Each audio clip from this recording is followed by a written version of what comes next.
защо си тук. Казах ви, не съм направила нищо. Намерихме го мъртъв. Ти си последната, която го е видяла жив. Само говорехме. Само сте говорили?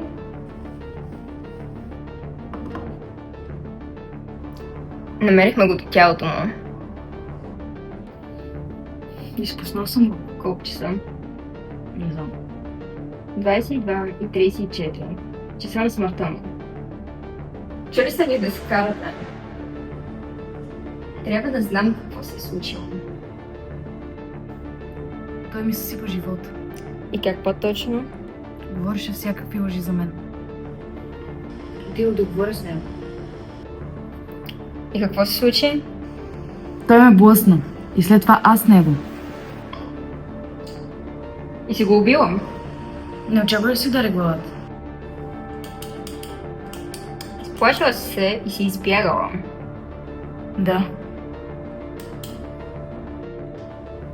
Не съм искала да го убия. А какво искаше? Исках просто да го сплаша. Но нещата са се объркали. Да. Разпита приключи.